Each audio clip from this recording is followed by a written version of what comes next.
Bom dia, então. 7 de maio de 2018, aula para Biologia, a turma aqui é 20A.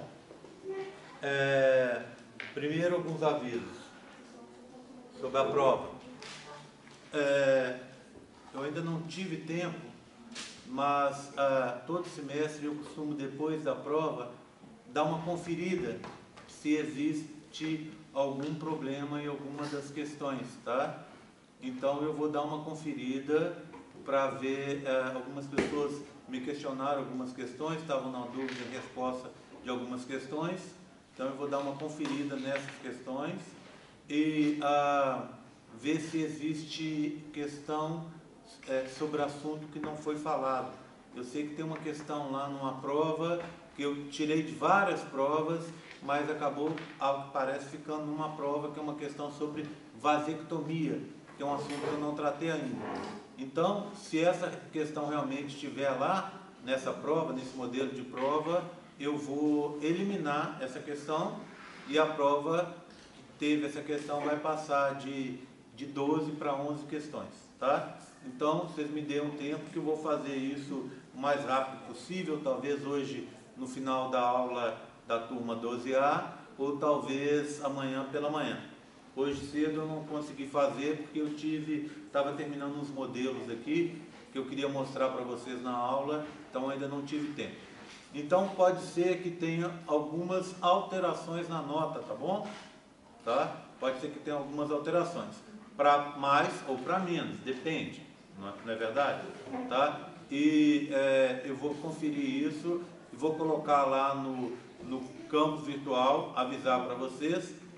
E vou também passar essa nota para o SIG, tá? Então, imediatamente assim que eu conferir as questões, está tudo ok? Se teve alguma coisa que está estranha, normalmente eu faço a prova e confiro as questões. Só que dessa vez acabou não dando tempo. Eu fiz a prova e achei que estava tudo certo, que estava tudo legal, mas é bom dar essa conferida sempre para ver se aconteceu alguma coisa que está meio estranha. Às vezes na digitação mesmo, alguma coisa fica estranha e fica meio sem sentido, tá bom?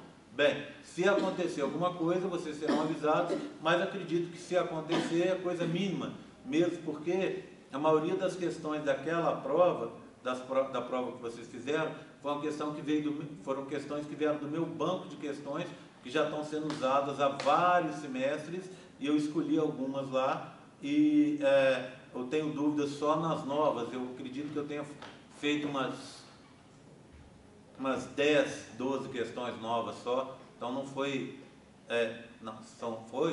foi 16 questões novas só, então não foram tantas questões assim. Então eu vou dar uma conferida, ver se está tudo certo e passo a nota da prova para o SIG. Bem, quem ficou de recuperação tem o direito de fazer a prova no sábado que vem.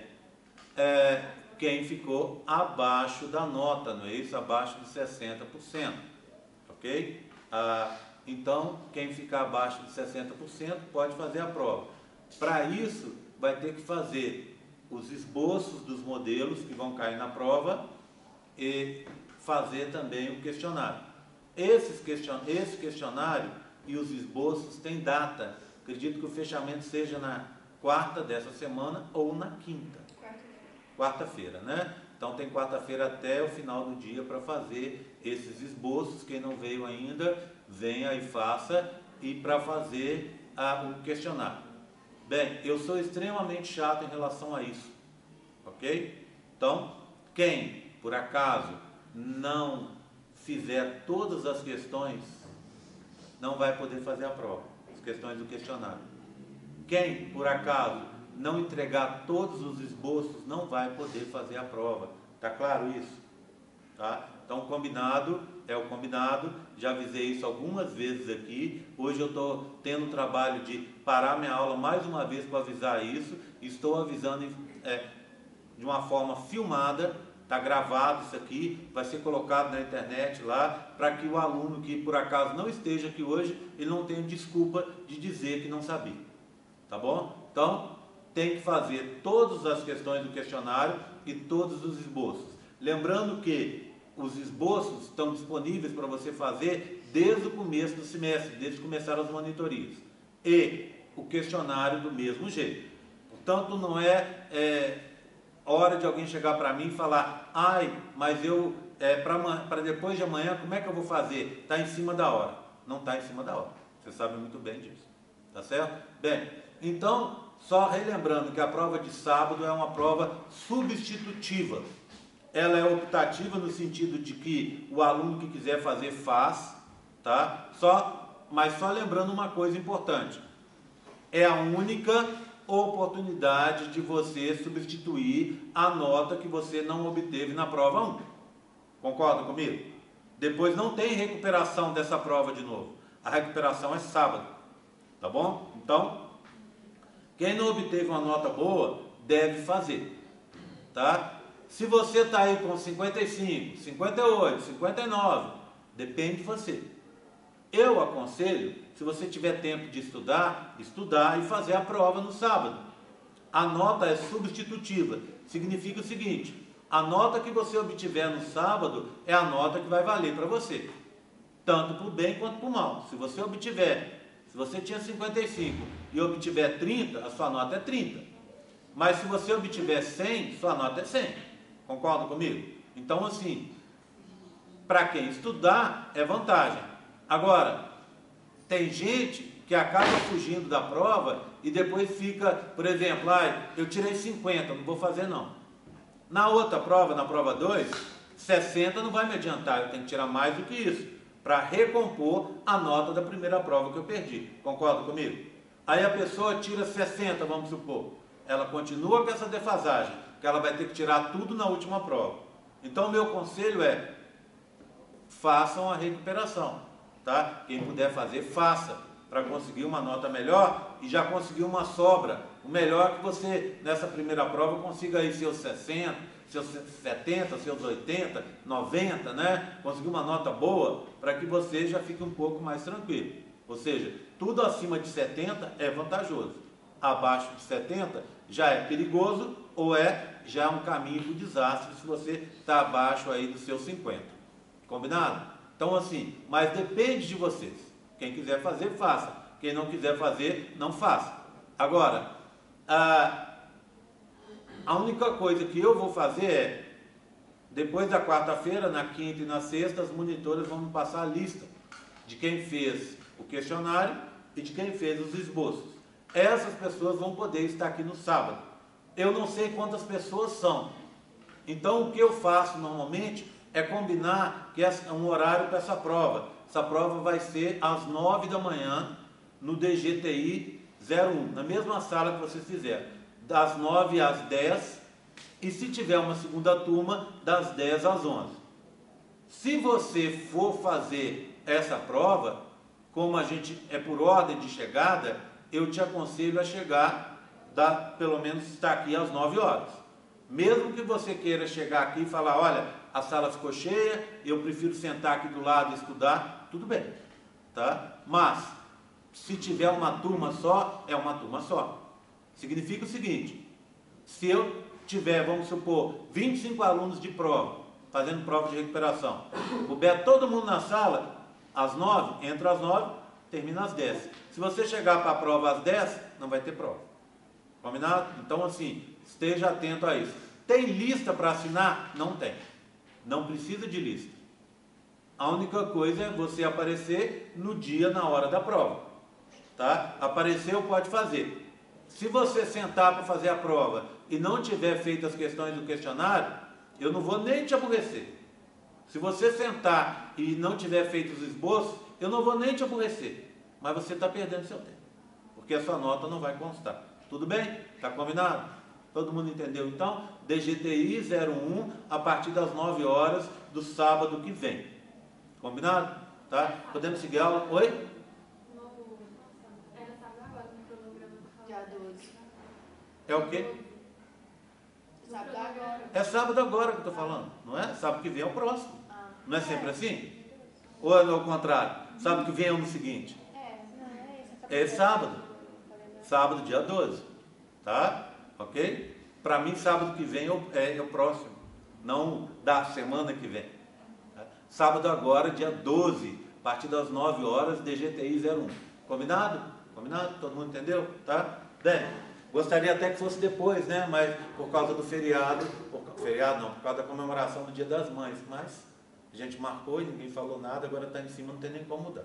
Bem, tudo bem? Então vou começar assim, mostrando para vocês algumas coisas, tá? Eu tenho aqui um zigoto. Não, vou começar por aqui. Esse é o gameta feminino, né? O ovócito 2, que está estacionado em metáfase 2. Corona radiata por fora, zona pelúcida por dentro, vermelho, um espaço que é o espaço perivitelino, o polócito 1 está aqui em laranja, né? E aqui, ó, nós temos lá dentro uma célula com grânulos corticais em verde e uma célula parada em metáfase 2 aqui. Então, esse é o gameta feminino, aquele que vai ser fecundado. Ou não, né? Bem, vamos passar para o próximo. O próximo modelo que eu quero mostrar para vocês já é o modelo do processo de fecundação ocorrendo, não é isso? Então, o que você tem aqui, ó? Você vai ter zona corona radiata, o número de células diminuindo, zona pelúcida aqui, mais visível, né? Aqui você vai ter o gameta feminino e tem algumas coisas interessantes. Primeiro, vários espermatozoides na zona pelúcida, após a zona pelúcida, nesse espaço que a gente chama espaço perivitelino. Inclusive o espermatozoide está atravessando agora, ó, a zona pelúcida, tá vendo? Está fazendo a reação acrossômica e está atravessando a zona pelúcida. Aqui eu tenho um espermatozoide que está diferente, ele está aberto. Eu fiz isso para mostrar para vocês que o conteúdo externo do espermatozoide, a membrana plasmática dele, fica presa. Ele se liga a um ligante aqui na membrana plasmática do ovócito 2 e ao se ligar a esse ligante, ele vai injetar o conteúdo interno para o interior do ovócito 2. Então entra tudo, menos a membrana plasmática do espermatozoide. Todo esse conteúdo vai ser destruído, ficando só o pronúcleo masculino. E assim que entra, o ovócito 2 é ativado e ele vai terminar a meiose 2. Tá? E vai o quê? Começar aqueles processos que eu falei para vocês, que são os bloqueios da polispermia. O bloqueio rápido, baseado em alteração da polaridade da membrana, a partir de entrada de cálcio no interior do ovócito 2, e o bloqueio lento, que a gente já viu que já aconteceu, porque eu não tenho aqui grânulos corticais mais. Esses grânulos já foram exocitados e alteraram a estrutura da zona pelúcida. Bem, passando um pouquinho à frente agora, a gente tem essa estrutura aqui muito parecida com a anterior, com algumas diferenças. Então o número de células da corona radiata diminuiu, zona pelúcida está aqui, aqui você tem um espaço perivitelino, e olha aqui, ó, você tem dois polócitos, polócito 1 em laranja e o polócito 2 em azul. Tá? Então foi liberado o polócito 2, significando que a meiose 2 chegou ao fim. Lá dentro o que você tem? Dois pronúcleos, tá? Então uma célula com dois pronúcleos é o que a gente chama óvulo. Esse óvulo dura, a partir da fecundação, mais ou menos umas 12 horas.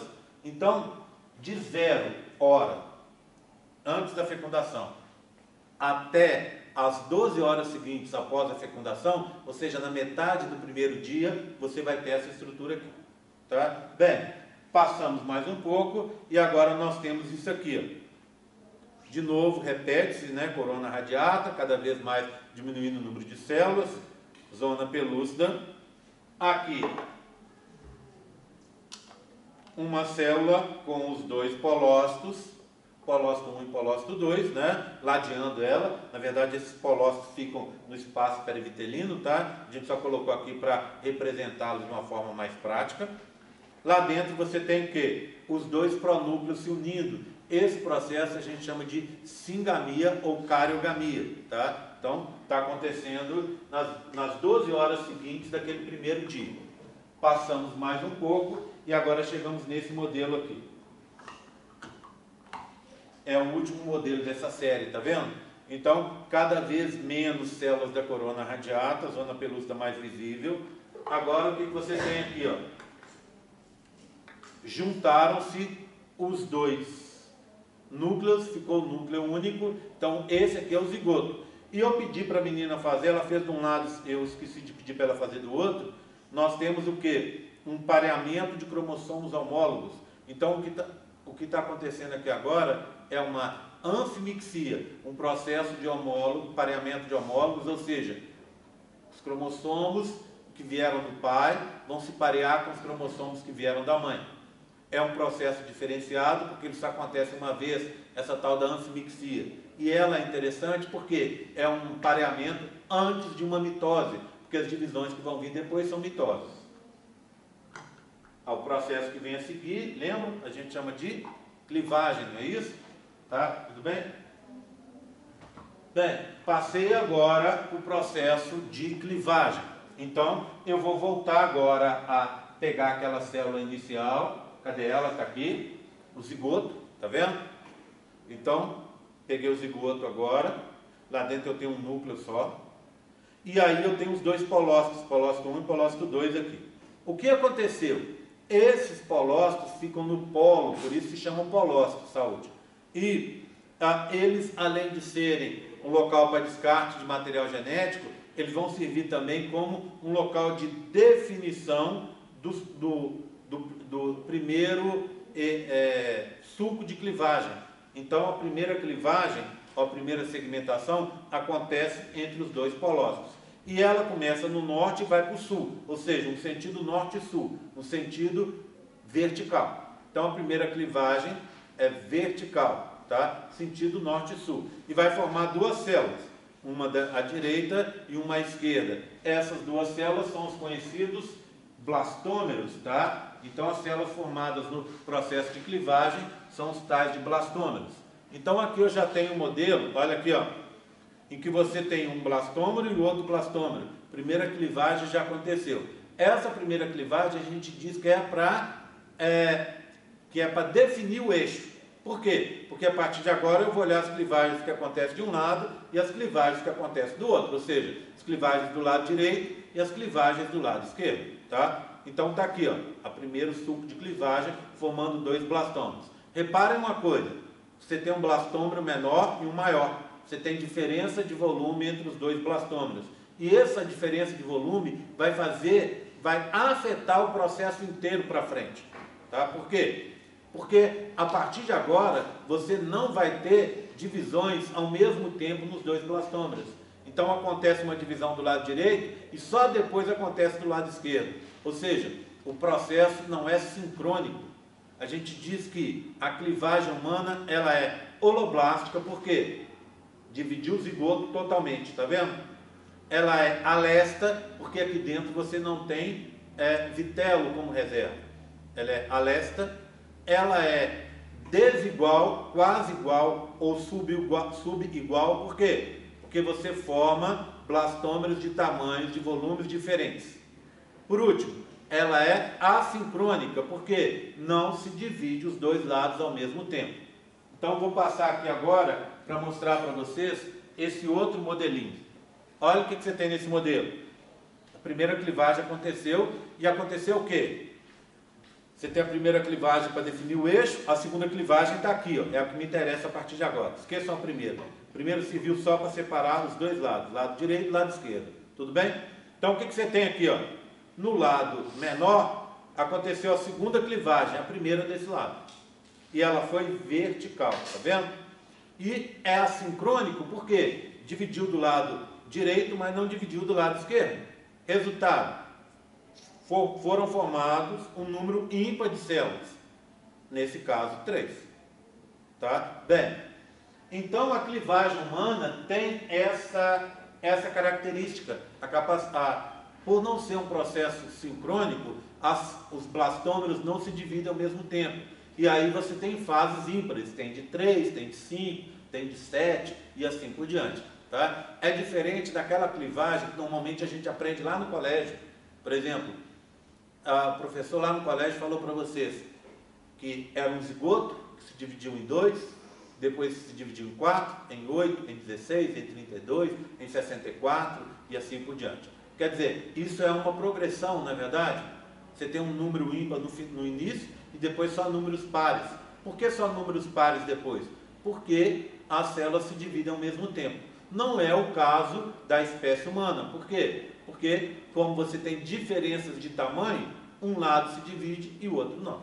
Bem, então agora nós temos uma outra situação. Olha, o eixo de clivagem está aqui para a primeira clivagem, tá certo?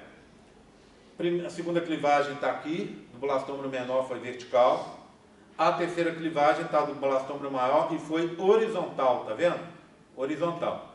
Se eu for indicar para vocês as próximas clivagens, o que eu faria? A próxima clivagem do lado de cá vai ser, se aqui foi vertical, vai ser horizontal. Aí passa para o outro lado. Se aqui foi horizontal, vai ser então vertical. Então a clivagem humana também é chamada rotacional, por quê? Porque quando ela acontece de um dos lados do eixo, ela muda o sentido. Se ela aqui foi vertical, ela vai ser horizontal. Se aqui ela foi horizontal, ela vai ser vertical. Então, por isso que ela é chamada clivagem rotacional, tá? Então, só para a gente fechar, vou deixar esse modelinho do lado. Eu acho que vocês já viram outro dia, né? Toda vez que eu mostro um modelinho que eu vejo que eu posso melhorá-lo de alguma forma, eu deixo ele separadinho ou anoto no quadro. Esse modelinho depois eu vou fazer uns risquinhos nele para indicar essas próximas clivagens que eu estava contando para vocês. Vou só fazer um pontilhado diferente ali para ficar mais fácil de vocês entenderem para frente, tá bom? Bem, então as clivagens humanas, para a gente fechar essa história, são holoblástica, alécita, uma clivagem assincrônica, desigual, quase igual ou subigual e rotacional, tá bom? Lembrando que naquela aula que vocês assistiram pelo YouTube, aquela aula foi dada na semana passada durante o feriado, não é isso? Durante aquele dia antes do feriado, segunda-feira antes do feriado, que foi na terça, né? Eu contei para vocês os tipos de clivagem. Esses tipos de clivagem são importantes. Eu estou falando um resumo rápido aqui, mas eu não vou entrar nos tipos de clivagem. Então, peço a vocês para assistirem o vídeo, se precisarem, quantas vezes mais for necessário. Se tiver alguma dúvida, me procurar e virem na monitoria para dar uma olhada nos modelos com mais calma. Combinado? Tá? Bem, então, o que eu vou mostrar agora para vocês é o que vai acontecer em seguida, tá? Vai acontecer logo depois disso. Então, você está tendo a clivagem. Essa clivagem vai acontecendo até você chegar numa fase com 16 células na espécie humana. Essa fase é o que a gente chama mórula. Está aqui, ó. É uma massa compacta de 16... Perdão.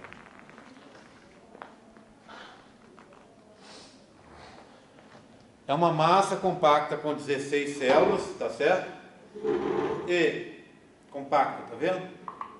E que vai continuar se dividindo.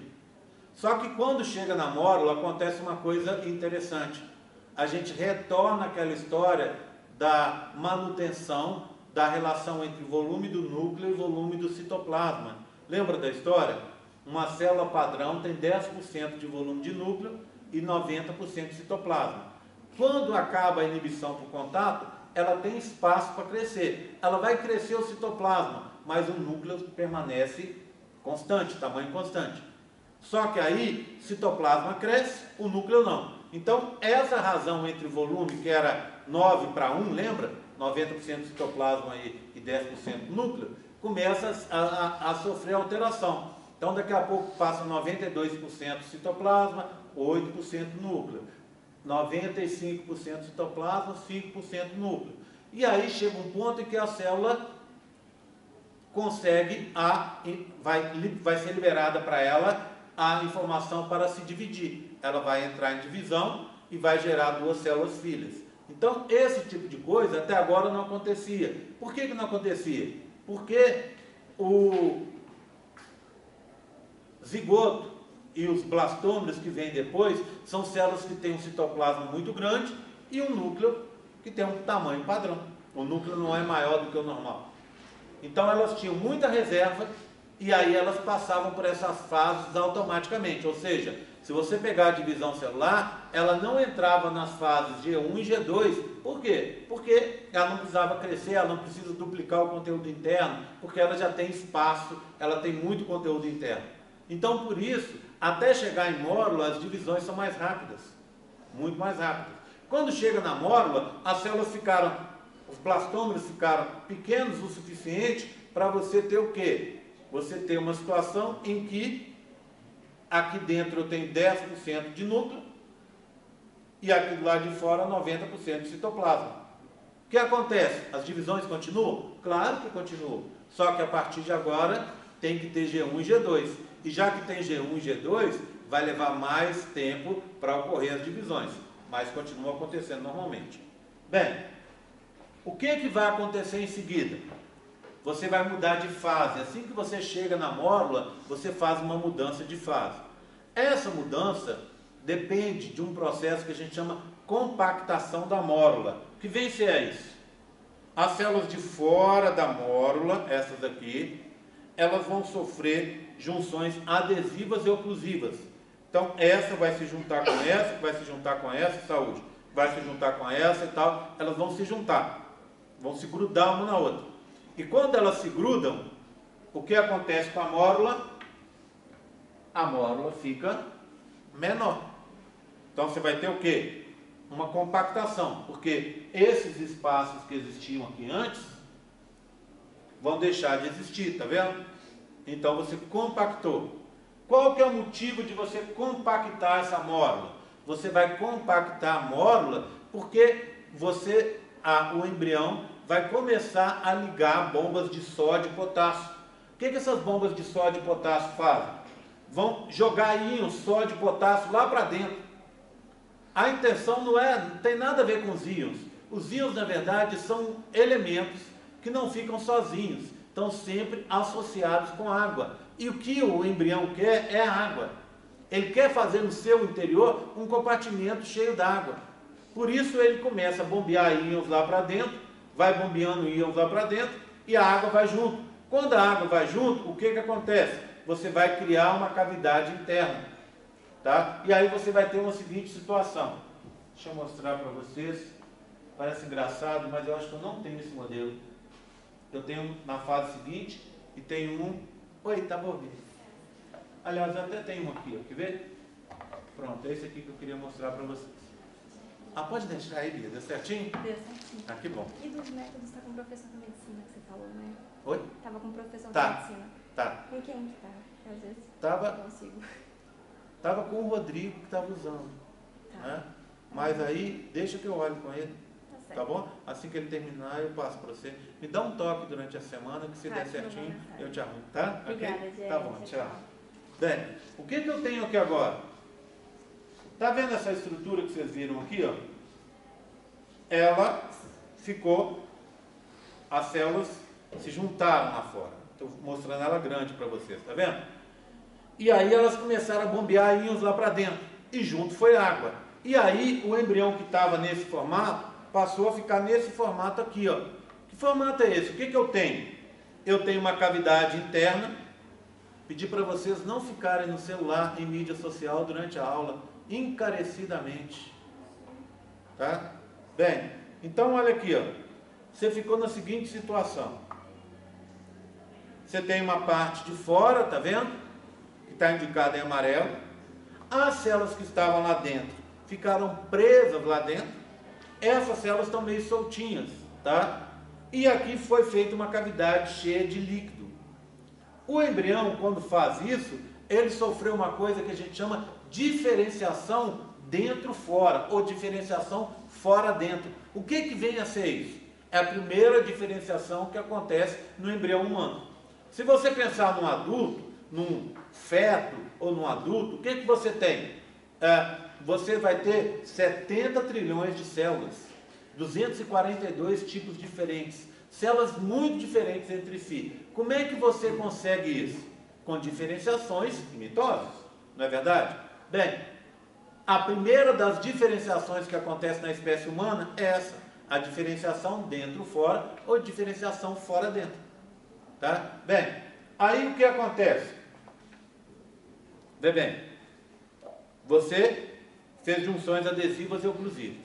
Então você compactou a mórula. A compactação foi o resultado dessas junções adesivas e oclusivas. Aí o que o embrião fez? Começou a jogar lá para dentro íons e a água foi junto. E aí o embrião ficou subdividido em 3 áreas, tá vendo? Ó, uma parte de fora, aqui de amarelo, que a gente vai chamar de trofoblasto. Blasto é tecido ou célula primitiva, tá? Embrioblasto, tá? Blasto é tecido ou célula primitiva. Trofo, do lado de fora, trofoblasto, trofo quer dizer alimentação. Por quê? Porque esse tecido do lado de fora, ele vai fazer parte, por exemplo, no futuro da placenta. Então, tudo a ver, não é a partir da placenta que o embrião consegue alimentação? Pronto. Então, trofoblasto, o amarelo. Embrioblasto, blasto, tecido primitivo. Êmbrio, tecido primitivo que vai dar origem ao embrião. Está aqui, ó. Então o embrião vai vir desse tecido, do embrioblasto. Ok? Tudo bem? Esse embrioblasto, de vez em quando, ele recebe outros nomes. Às vezes ele é chamado de maciço celular interno, massa celular interna. Vocês vão achar isso de vez em quando nos livros. Bem, eu prefiro o embrioblasto, porque é muito mais claro, né? Agora, olha aqui, ó, uma cavidade. Essa cavidade a gente chama de cavidade blastocística ou blastocele. Então, nesse momento, o embrião pela primeira vez ficou subdividido em 3 regiões: trofoblasto, embrioblasto e blastocele. Tá? Quando acontece isso, essa diferenciação dentro e fora, a gente diz que o embrião mudou de nome. A partir de agora, a gente diz que ele não está mais na fase de clivagem.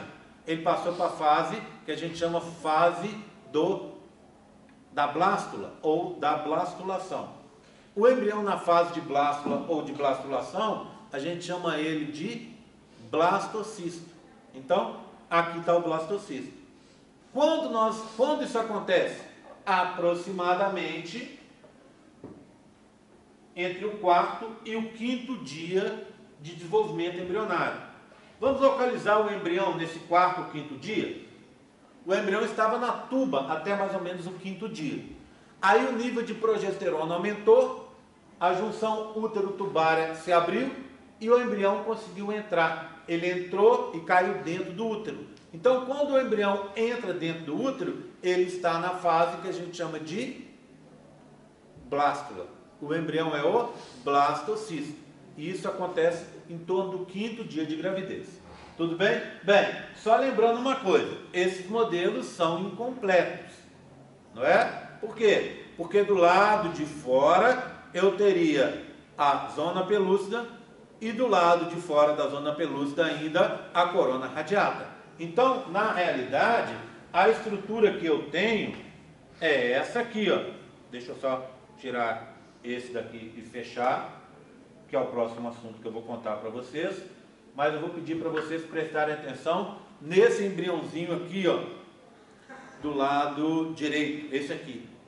Então, esse é o mesmo de lá, tá vendo? Ó, essa bola, porque é o trofoblasto, lá dentro eu tenho o embrioblasto e tenho o blastocele aqui dentro, tá bom?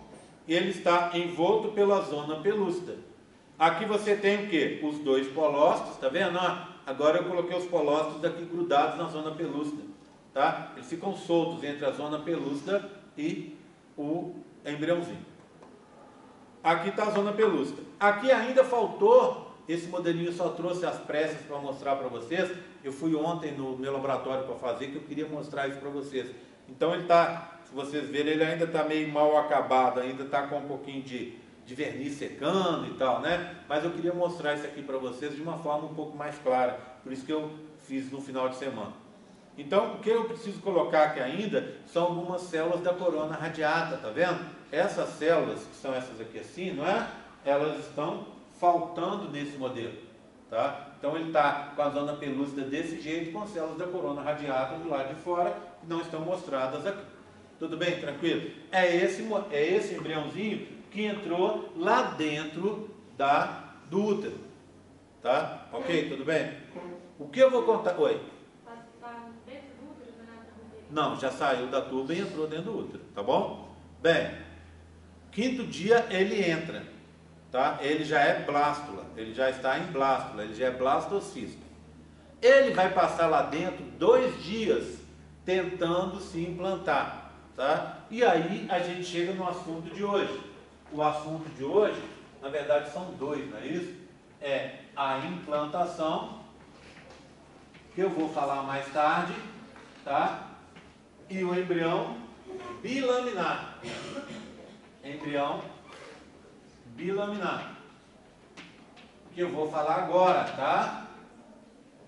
Então, só preciso, por enquanto, que vocês saibam que o processo de implantação está ocorrendo, tá? Ponto final.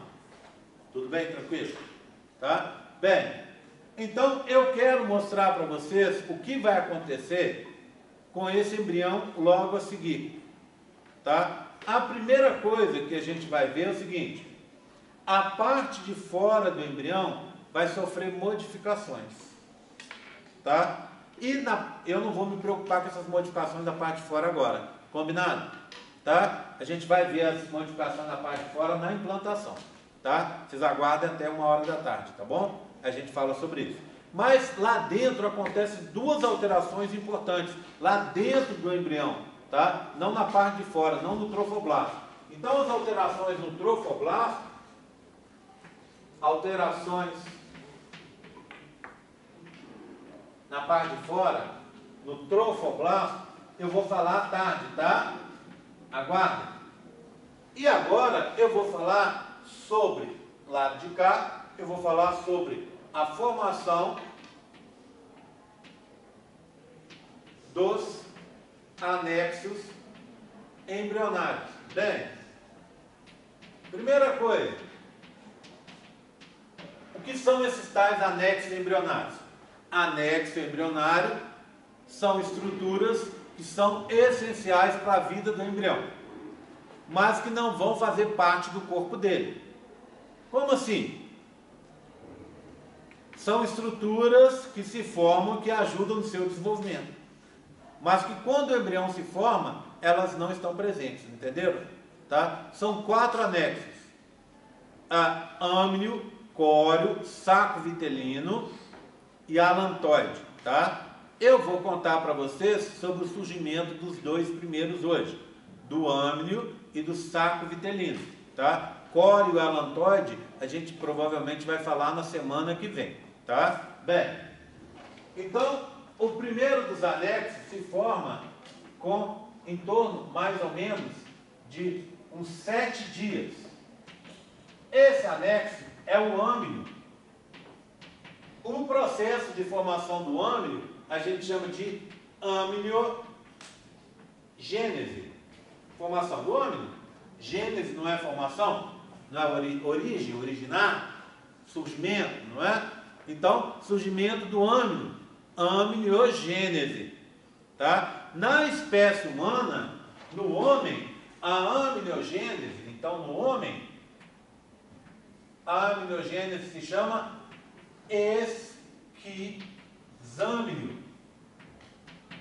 Esquizo quer dizer diferente, tá? Já viram, já repararam na palavra esquisito? Esquisito é o quê? É uma coisa diferente, que sai do padrão, concorda? Não é? Então, esquizo quer dizer diferente.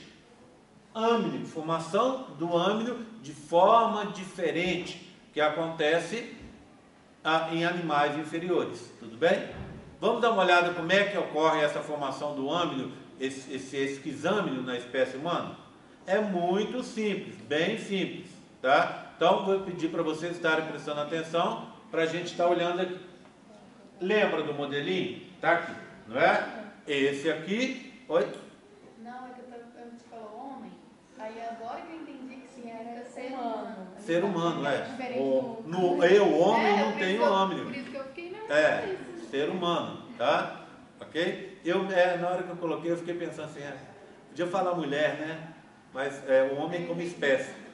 Lembra do modelinho que eu acabei de mostrar? Tá? Então, o que aconteceu aqui agora? Olha aqui. Você tem essa estrutura, né? Que antes estava embrioblasto e do lado de fora trofoblasto. Olha o que aconteceu aqui agora. Apareceu uma cavidade, tá vendo? Ó? Os dois lados são iguais, tá? Só tirei antes de mostrar, né? Aqui. Tirei sem mostrar, né? Então o que aconteceu? Olha, foi criada uma cavidade. Aqui você tinha a blastocele, aquela cavidade prima, que já tinha surgido, tá vendo? Cheia de água. Aqui agora foi criada uma cavidade que está entre o quê? O embrioblasto e o trofoblasto, tá vendo? Essa cavidade é o início da cavidade amniótica. Tudo bem? O que vai acontecer aqui agora? As células do embrioblasto vão sofrer uma diferenciação primeiro. Então, o que vai acontecer com essa região aqui? Ela vai gerar duas regiões, tá? Eu tenho isso para mostrar para vocês aqui, ó. Vou deixar esse aqui, que esse aqui depois eu quero dar uma mexidinha nele. Não se preocupe com o lado de fora, tá bom? Tá combinado? Lado de fora não se preocupe, nem precisa olhar. Vou mostrar à tarde, tá? Quero mostrar lá dentro. Então, olha o que aconteceu com o embrioblasto. Se você pegar e juntar essas duas partes, tá cortado assim, né? Mas se a gente juntar essa metade com essa metade, dá um disco. Concorda comigo? Meia bola com meia bola é um disco. Não é verdade? Tá? Bem, aí o que acontece? Aquele disco lá era formado por um tecido só. O que aconteceu com ele agora? Ficou um disco formado por dois tecidos diferentes. Tá vendo? Dois tecidos. Um tecido de cima e um tecido de baixo. Então, se eu olhar aquela cavidade, olha ela aqui. Não se preocupe com o roxo, nem com laranja, tá? Vamos preocupar vamos fazer de conta que só tem um amarelo. Então, o que aconteceu? O embrioblasto estaria aqui. No início, ele é o quê? Uma cavidade, um agrupamento de células, um disco simples. O que aconteceu com ele agora? Ele ficou agora um disco duplo, sendo formado por quê? Dois tecidos. Um tecido de cima e um tecido de baixo, tá? Então a cavidade está aqui e você tem ele aqui, ó. Ok? Esse tecido de cima, alguma coisa, em biologia localizada em cima, acima de algo, a gente usa o prefixo ep. Concorda? Ep quer dizer em cima. E embaixo, abaixo, localizado de forma inferior, a gente usa o prefixo hipo. Como é que é tecido primitivo? Blasto. Epiblasto e hipoblasto. Portanto, você tinha o embrioblasto, que agora ficou dividido em dois tecidos. Um de cima, no meu modelo indicado por branco, e um de baixo, no meu modelo indicado por amarelo. Dois tecidos, tá? Então você formou agora o que a gente chama embrião bilaminar. Lâmina quer dizer tecido, tá? Um embrião formado por dois tecidos. Embrioblasto. O embrioblasto virou epiblasto e hipoblasto. Concorda comigo? Então, epiblasto e hipoblasto. Agora repara numa coisa. Tá assim, não é? Tá aqui. O que acontece? Você tem uma cavidade que tem embaixo dessa cavidade, embaixo, você vai ter epiblasto. Concorda? Aqui, ó, epiblasto. E nas laterais, em cima, em volta dela, em torno dela, você vai ter trofoblasto. Então agora, antes era uma cavidade assim, não é? Olha aqui, ó. Você tinha assim, aqui. Concorda? Aí estava o quê? Um tecido que vinha de fora a fora.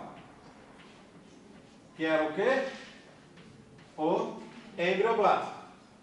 Aí o que aconteceu? Formou uma cavidade aqui, ó. Olha, uma cavidade aqui. Então, essa cavidade está o quê? Entre o tecido de fora, que é o trofoblasto, e entre o embrioblasto. Concorda comigo? Aí o que acontece? Esse tecido de baixo vai ficar subdividido em dois, ó. Em dois. Deixa eu apagar com o troço aqui, ó. O apagador fica melhor. Agora o tecido de baixo ficou dividido em dois. Olha aqui, ó. Um e outro. Tá? Deixou de ser embrioblasto. Esse tecido de cima é o epiblasto. E o tecido de baixo é o hipoblasto. Concorda comigo? Tá? É o que eu estou mostrando aqui no modelo. Aí, olha o que acontece com as células do epiblasto. Começa a sofrer mitose e vão subindo aqui, ó. Olha, do epiblasto. Então, ó, uma mitose, a célula veio para cá. Outra veio, outra veio, outra veio. E assim tá vindo, tá vendo, ó? Então, essas células daqui, ó, essas daqui estão subindo, fazendo esse caminho aqui para cima, tá? Ou seja, forrando essa cavidade. E eu já tenho isso para mostrar para vocês. Olha aqui, ó. As células da região branquinha, que é o epiblasto, vão formar essas células que estão de azul e que estão começando a revestir essa cavidade. Daqui a pouco, essa cavidade aqui, que é a cavidade amniótica, vai estar totalmente revestida por essas células de azul. Essas células de azul vieram da região branca. A região branca é o quê? Epiblasto. E as células de azul? Vamos dar um nome para elas? Células primitivas, blasto. Células primitivas no âmino, amnioblastos. Então, ó, essas células aqui, ó, se chamam amnioblastos. Ou o conjunto delas eu posso chamar de epitélio amniótico. Epitélio amniótico, tá bom? Então, se eu quiser falar de células individuais que estão aqui, amnioblastos. Se eu quiser falar da membrana que vai revestir essa cavidade, a cavidade amniótica, eu chamo de epitélio amniótico. Então, ó, só isso. Não tem mais nada, é muito simples. Entenderam? Então você tem o quê? Você vai ter uma cavidade que formou-se entre o trofoblasto e o embrioblasto. O embrioblasto vira dois: epiblasto e hipoblasto. As células do epiblasto sofrem mitose e formam a cavidade. E aí acabou o esquizâmino, processo de formação do âmino, como diz você, na mulher. Ok? Tranquilo? Tá? Então o processo de esquizâmino está pronto. Pergunta. Quando forma essa película aí do amnioblasto, Sim. deixa de ser trofoblasto ou ele vai estar... Não se preocupe com trofoblasto, não. Deixa o trofoblasto para lá. Tá. Você vai ver que à tarde não é trofoblasto mais, tá? Mas não vai, eu vou contar sobre isso depois, tá certo? Senão eu não tenho nada para contar para você à tarde.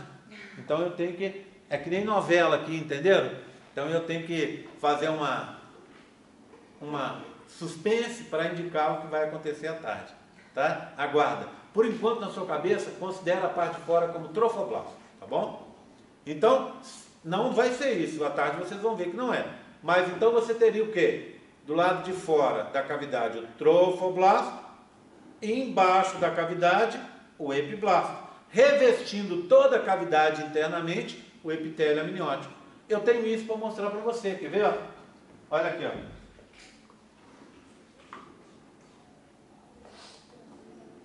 Olha aqui. Bem, não se preocupa com essas duas partes, tá? Fica chato assim, né? Vai assim. Não se preocupe com essas duas partes aqui, tá? O trofoblasto, na verdade, vai virar dois. Aquele tecido roxo que você viu e um tecido laranja. Por enquanto, isso aqui pra gente é só trofoblasto, tá? Olha, você tem uma cavidade, certo? Essa cavidade, ela é revestida por uma membrana azul.